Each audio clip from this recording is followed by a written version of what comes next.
milkshake. Venha para cá, Gabriela.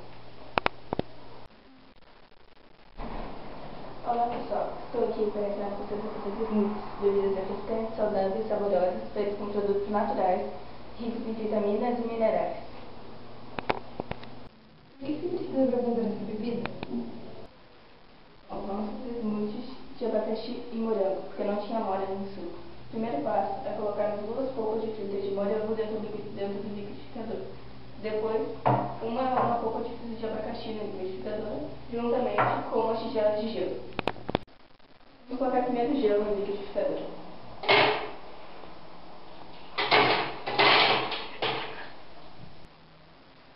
Os 2 polpas. O ideal é que todos os ingredientes estejam congelados, pois o smoothie tem que parecer com uma forma de milkshake, tem que ficar cremoso.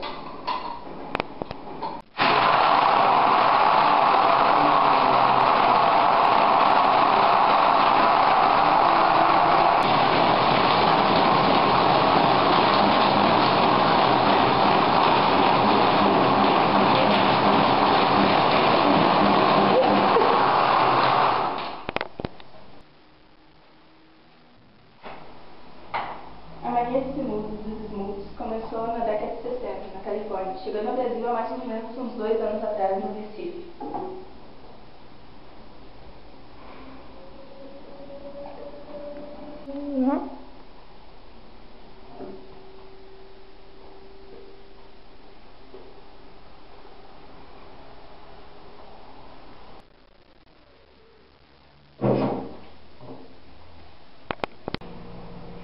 Bom, devemos provar.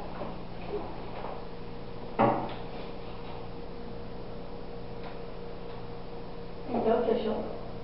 É muito bom, principalmente quando tem uma bebida inesperada no verão. Sim, porque é barato, porque não vai muitos ingredientes. Claro. Bom, então até o próximo programa. E agora a gente continua falando comendo sem olhar para outra.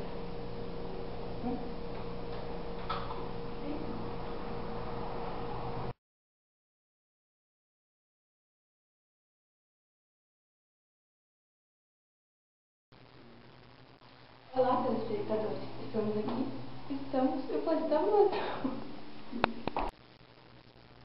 Olá, telespectadores. Estamos aqui para aprendermos com Gabriela como fazer milkshakes. Ai, pode ser milkshakes.